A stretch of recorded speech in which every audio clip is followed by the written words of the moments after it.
DDC news కి స్వాగతం. Parliament ఎన్నికల ప్రచారంలో భాగంగా చెన్నూరు నియోజకవర్గంలోని Singareni cold belt Mandamarri division KK5 mine పైన ఎన్నికల ప్రచారాన్ని నిర్వహించారు. పెద్దపల్లి పార్లమెంట్ బీఆర్ఎస్ పార్టీ అభ్యర్థి కొప్పుల ఈశ్వర్, చెన్నూరు మాజీ శాసనసభ్యులు, మంచిర్యాల జిల్లా బీఆర్ఎస్ అధ్యక్షులు బాలకాసు, ఎన్నిక TBGKS స్టీరింగ్ కమిటీ చైర్మన్ మిర్యాల రాజిరెడ్డి రానున్న ఎన్నికల్లో బీఆర్ఎస్ పార్టీ కారు గుర్తుపై ఓటు వేసి కొప్పుల ఈశ్వరిని భారీ మెజార్టీతో గెలిపించాలని విజ్ఞప్తి చేశారు. ఈ కార్యక్రమంలో TBGKS నాయకులు, పట్టణ బీఆర్ఎస్ నాయకులు, కార్యకర్తలు పాల్గొన్నారు.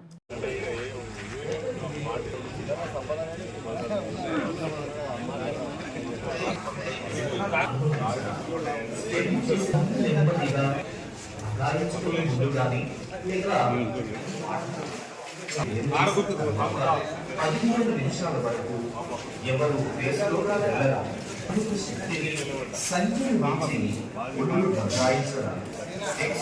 సరిగా పనిచేయవచ్చు. దానిని అన్ని మెడిసిన్ లేదా శక్తి మొత్తం ఎప్పుడు రెండు అమ్మకూరములు తిరిగి సురక్షిత స్థలంలో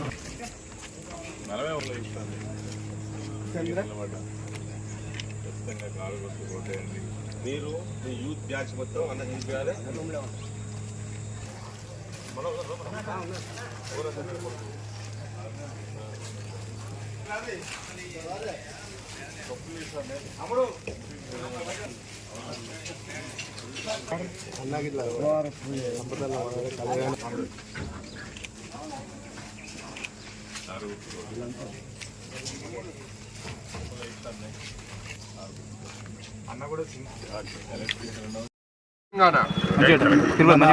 పెద్దపల్లి బీఆర్ఎస్ పార్టీ ఎంపీ అభ్యర్థిగా సోదరులు కొప్పులీశ్వర్ గారిని కేసీఆర్ గారు ఆశీర్వదించి వారిని నిలబెట్టడం జరిగింది పార్టీ పరంగా. సో వారు ఈరోజు మన చెన్నూరు అసెంబ్లీ నియోజకవర్గ పరిధిలోని మందమర్రి డివిజన్లోని KK5 మైన్లో ఈరోజు కార్మికులను అందరినీ కూడా కలిసి ఓట్లు అభ్యర్థించడం జరిగింది. ఆ కార్యక్రమంలో మిర్యాల రాజిరెడ్డి గారు, అదేవిధంగా ఇతర సీనియర్ నాయకులు, మా ఉగ్గాని కార్మిక సంఘ నాయకులు, మందమర్రి పట్టణ నాయకులందరూ పాల్గొనడం జరిగింది.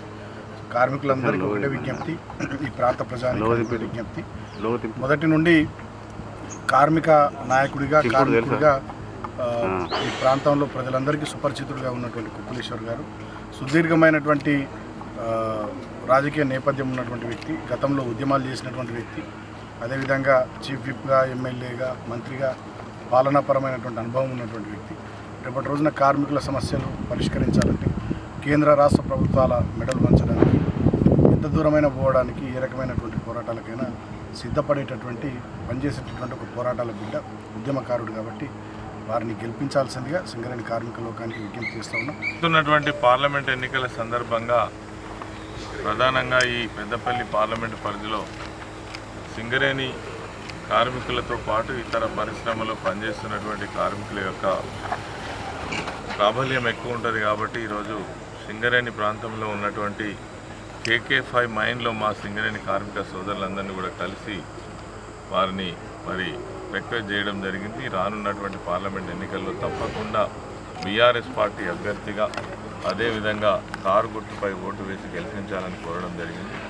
గతంలో తెలంగాణ రాష్ట్రం ఏర్పడ్డ తర్వాత కేసీఆర్ గారు ముఖ్యమంత్రి అయిన తర్వాతనే సింగరేణిలో ఉన్నటువంటి చాలా సంవత్సరాల నుంచి పెండింగ్లో ఉన్నటువంటి, ఎవరు పట్టించుకోలేనటువంటి సమస్యలు కూడా పరిష్కారం చూపించినటువంటి నాయకుడు కేసీఆర్ గారు.